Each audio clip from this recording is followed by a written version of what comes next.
Authorities at correctional facilities are using a controversial method to remove inmates with disciplinary problems from their cell.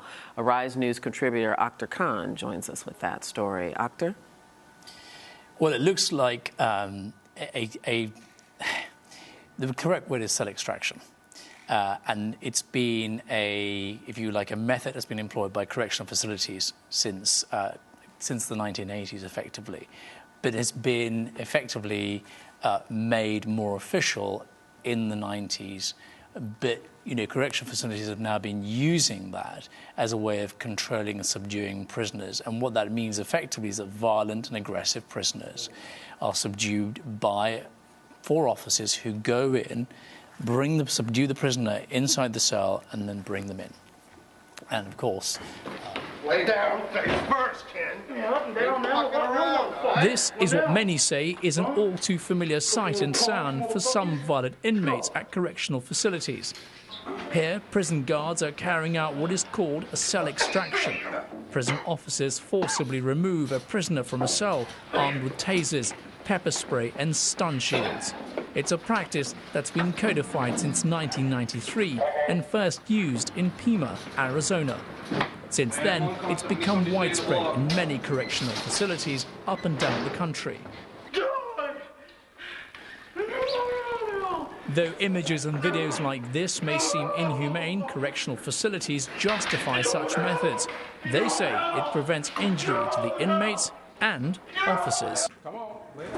More importantly, it shows who is in charge. Come on, lay down on the bed.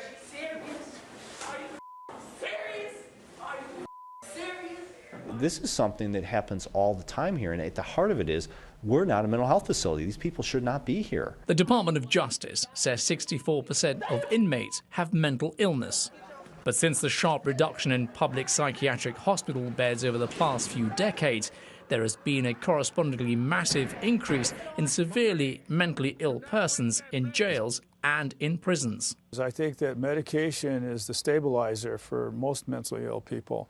The money for that dried up with our California economy going south. And when they go off their meds, then they go back to the behavior that leads to a law enforcement solution. But of course, it seems like these may soon be a thing of the past, and the Department of Correction in Washington now says negotiating and reasoning with the prisoner is a better option, with cell extraction, of course, being the last option. Man, those images are really, really difficult to watch. It's just absolutely terrible. Take us back. Where did this start, and how long has it been going on? It's been going for a couple of decades now, and it was first implemented in '93 in Pima, Arizona. And ever since then, it's now being formalized into, as we've seen, the cell extraction, whereby one officer goes in with a shield, followed by a second officer tackling the legs, and the other officer subduing that individual. It's now moved on from, if you like, going from the violent criminal to more the mental sector, in the sense that because the some states have cut their budgets to the tune of $4.3 billion since 2009, where do you house those mentally ill patients?